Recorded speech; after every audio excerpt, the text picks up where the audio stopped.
बनारस के घाट अपनी जिंदादिली के लिए दुनिया भर में मशहूर रहे हैं, लेकिन लॉकडाउन ने बनारस के घाटों को भी खामोश कर दिया है।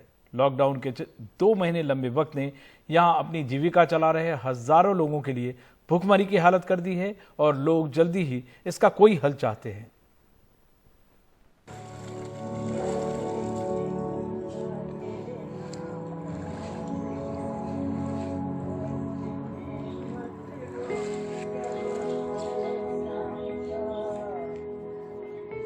दशाश्वमेध घाट पर खामोश खड़ी ये नावें कभी इतने दिनों के लिए गुमसुम नहीं रही होंगी। बरसों से दूर दूर से आए सैलानियों को अपनी नाव से घाटों की सैर कराने वाले प्रमोद माझी जैसे नाविकों की जमा पूंजी भी खत्म हो गई है। ऐसे तकरीबन 50,000 नाविक अब भुखमरी के कगार पर हैं। शायद ये हमारे ज़िंदगी का दुर्भाग्य है जो कि हमको अपने जीवन में पहली बार इतनी लंबी अवधि तक बनारस को खामोश देखना पड़ रहा है।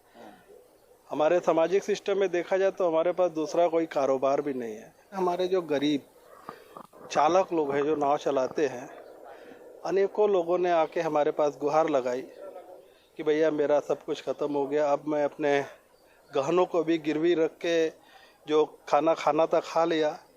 अब सबसे बड़ी समस्या हमको लॉकडाउन 4 की है। घाट पर खाली पड़ी ये तख्ते हजारों श्रद्धालुओं की मंगल कामना और जिंदगी के कुशल क्षेम के संकल्प की साक्षी रही हैं। लेकिन बीते 2 महीने से तीर्थ पुरोहितों की जीविका पर भी गहरा असर पड़ा है। जो बचा कुचा था, जो जमा किए हुए थे, वो लेकर के जो है अपना चलाए काम, खाए पिए हैं। अभी ऐसा स्थिति है कि भुखमरी के कगार पे हम लोग आ गए हुए हैं। कम से कम हजारों पंडित हैं, कोई जजमान नहीं आ रहे हैं, कुछ भी नहीं मिल रहा है हम लोगों को। घाट पर नाविक और तीर्थ पुरोहितों की तरह ही हजारों परिवार फूल माला बेचने जैसे दूसरे रोजगारों पर निर्भर रहते हैं। इनकी भी दुकानें बंद हैं। पूरे साल थर्ड साल आराम साल चल जाता रहा। इस समय साहब जो पूंजी रखे था पूंजी सर खा गए और कुछ साहब उधार भाई सर पे हो गया है दुकानदारों का। और जिस मकान किराया रहते हैं उसका किराया साहब पैसा भी नहीं रह गया और 2-3 महीने किराया मरे ऊपर छपा भी रह गया, नहीं दे पा रहे हैं कि लॉकडाउन खुले हम लोग का पेट चलना शुरू हो जाए। और क्या करें साहब, और क्या करेंगे।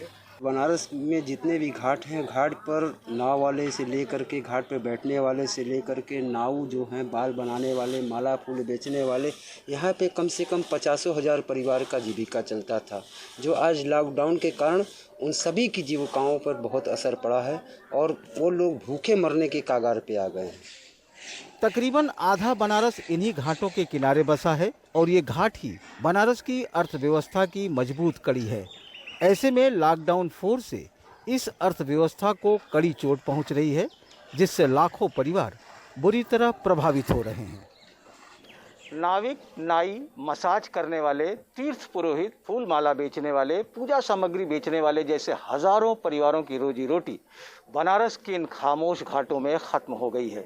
लॉकडाउन 3 तक तो ये किसी तरह उसे झेल गए, लेकिन लॉकडाउन 4 इनके लिए कहर बनकर टूटा है।